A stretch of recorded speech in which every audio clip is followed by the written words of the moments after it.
नमस्कार साथियों, मैं जय शर्मा आप सभी का स्वागत करता हूं। आज हम जो कक्षा 10 की ब्लूप्रिंट को ध्यान में रखते हुए हम ये जानेंगे ये जो आपके स्टार लगे होते हैं, आपके क्या है स्टार लगे होते हैं ना ब्लूप्रिंट के अकॉर्डिंग, क्योंकि हमें ब्लूप्रिंट को अच्छी तरीके से समझ कर ही हम परीक्षा में अच्छा परिणाम जो है प्राप्त कर सकते हैं। तो ये स्टार लगे हुए इनको जो है हम कैसे समझे, मतलब हमें यूट्यूब पर किसी ने बताया ही नहीं कि ये स्टार लगे होते हैं, इनका मतलब क्या होता है। और जो पहले मैंने विज्ञान की ब्लूप्रिंट का प्रश्न पत्र अपलोड किया था, तब वहाँ पर भी कमेंट में पूछा गया था कि जो स्टार लगे होते हैं इनका मतलब क्या होता है। तो आज हम जो है इस वीडियो के अंतर्गत समझेंगे कि ये जो ब्लूप्रिंट में चिन्ह लगे होते हैं, है ना, स्टार के लगे होंगे या ये जो डैश का चिन्ह लगा होता है, इनका मीनिंग क्या होता है, इनका अर्थ जो है क्या होता है। स्टार के, ये डैश के चिन्ह लगे होते हैं, उनका मीनिंग क्या होता है। देखिए, आपके ये जो स्टार है या तो मिलेंगे दीर्घ उत्तरात्मक प्रश्न या निम्नात्मक प्रश्न में, ठीक है। कहीं कहीं हो सकता है कि आपको ये स्टार जो है उसी एक कॉलम में अधिक तरीके से दिखाई दे, ठीक है। या तो दीर्घ उत्तरीय मिलेंगे या निम्नात्मक में मिलेंगे।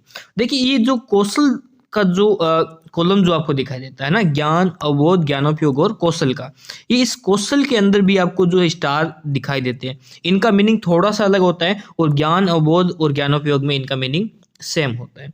तो चलिए समझते हैं इनका जो है मीनिंग क्या होता है स्टार का और का। देखिए, जो स्टार जो होते हैं उनके बेसिकली जो है दो अर्थ होते हैं। जो स्टार जो होते हैं उनके बेसिकली जो है कितने अर्थ होते हैं, दो अर्थ होते हैं। पहला अर्थ तो ये हो गया, जैसे स्टार एक तो दीर्घ उत्तरीय प्रश्न में और एक निम्नात्मक प्रश्न के उत्तरों में पूछा जाता है। पहला अर्थ तो ये हो गया, जैसे मान लीजिए आपको कोई क्वेश्चन दे रखा है, जैसे पूछ लिया कि ना परमाणु किसे कहते हैं, क्या पूछ लिया, परमाणु किसे कहते हैं, ठीक है। और साथ में ही पूछ लिया वह करके, या है ना, ये वह करके उसी प्रश्न के अंदर, सेम उसी प्रश्न के अंदर पूछ लिया इसके जो है प्रकार बताइए, परमाणु को क्या बताइए, प्रकार बताइए। तो ठीक है, एक तो इस प्रकार से प्रश्न हो गया।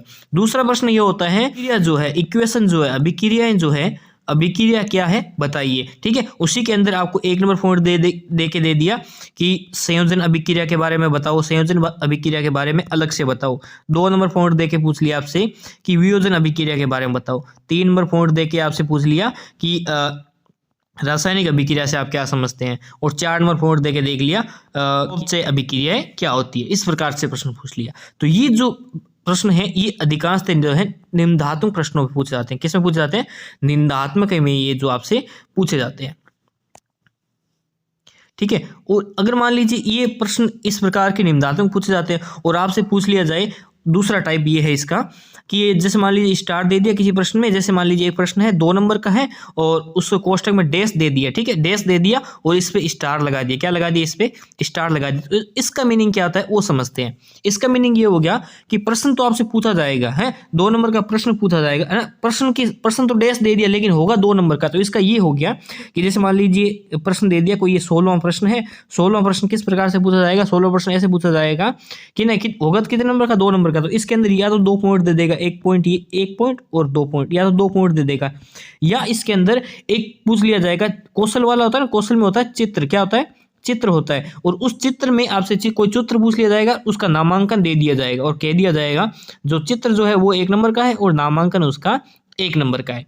इस प्रकार से प्रश्न पूछ लिया जाता है। वो उसमें डैश देके पूछ लिया जाता है, या डैश देके एक दूसरा तरीका भी होता है, या जो ये डैश जो होते हैं उसका एक दूसरा तरीका भी होता है। क्या होता है, उसका एक दूसरा तरीका भी होता है। दूसरा तरीका ये होता है कि आपको एक ही प्रश्न, जैसे मान लीजिए पूरा पूछ लिया कि धातु और अधातु से आप क्या समझते हैं, धातु व अधातु से आप क्या समझते हैं, इस प्रक्रिया को समझाइए। तो धातु अधातु से क्या समझते हैं, ये एक प्रश्न हो गया। दूसरा इस पूर्ण प्रक्रिया को या यश दलेपन की प्रक्रिया को समझाइए। जैसे मान लीजिए प्रश्न पूछ लिया धातु व अधातु क्या है, क्या पूछ लिया, ये पूछ लिया कि धातु व अधातु क्या है, धातु व अधातु क्या है और यश दलेपन की प्रक्रिया क्या है समझाइए। तो ठीक है, तो धातु व धातु ये तो कितने नंबर का हो गया, 1 नंबर का, और यश दलेपन की क्रिया क्या है, ये हो गया 1 नंबर का। तो इस प्रकार के एक ही प्रश्न के अंदर 2 पॉइंट पूछ लिए, दोनों 1-1 नंबर के हो गए। तो ये जो है इस प्रकार से इसको भी कंप्लीट कर सकते हैं। इसी को जो है एक और तरीके से पूछा जा सकता है आपसे,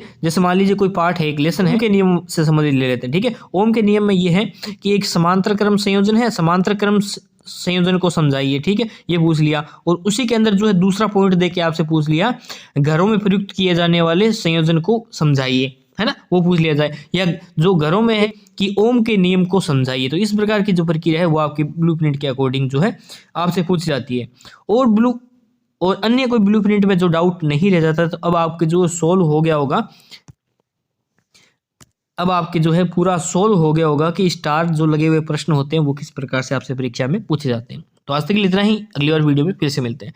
अगर फिर भी मन में कोई डाउट रह गया तो आप नीचे कमेंट बॉक्स में लिख के हमें जो है बता सकते हैं, हम जल्द ही आपकी जो है उसका सॉल्यूशन कर देंगे। तो आज तक के लिए इतना ही, अगली बार फिर से मिलते हैं। तब तक के लिए जय हिंद, जय भारत, वंदे मातरम।